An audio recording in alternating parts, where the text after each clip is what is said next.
যোহন লিখিত সুসমাচার তার 14 অধ্যায় প্রথম 14 পদ। যিশুই পথ।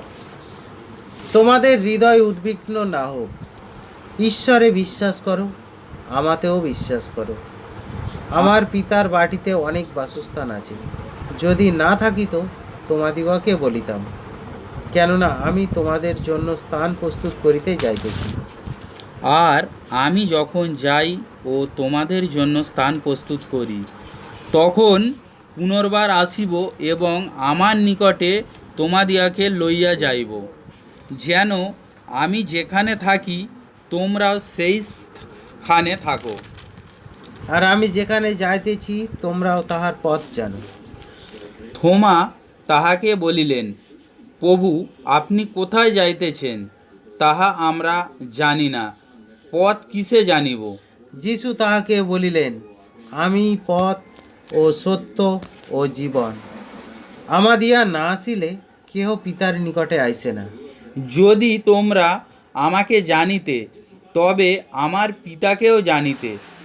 এখন অবধি তাহাকে জানিতেছ ও দেখিয়াছ।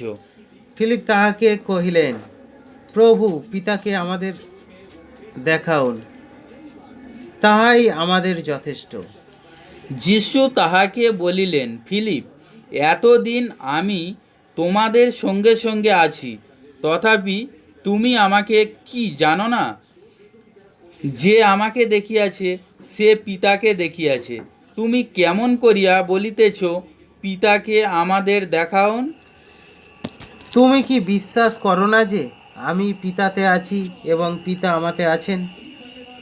আমি তোমাদিওকে যে সকল কথা বলি তাহা আপনা হইতে বলি না, কিন্তু পিতা আমাতে থাকিয়া আপনার কার্য সকল সাধন করেন।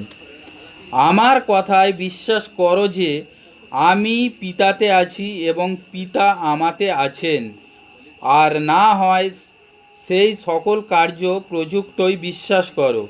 সত্য সত্য আমি তোমাদিওকে বলিতেছি, যে আমাতে বিশ্বাস করে, আমি যে সকল কার্য করিতেছি সেও করিবে, এমনকি এ সকল হইতেও বড় বড় কার্য করিবে, কেননা আমি পিতার নিকটে যাইতেছি। আর তোমরা আমার নামে যাহা কিছু যাচনা করিবে, তাহা আমি সাধন করিব, যেন পিতা পুত্রের মহিমান্বিত হন।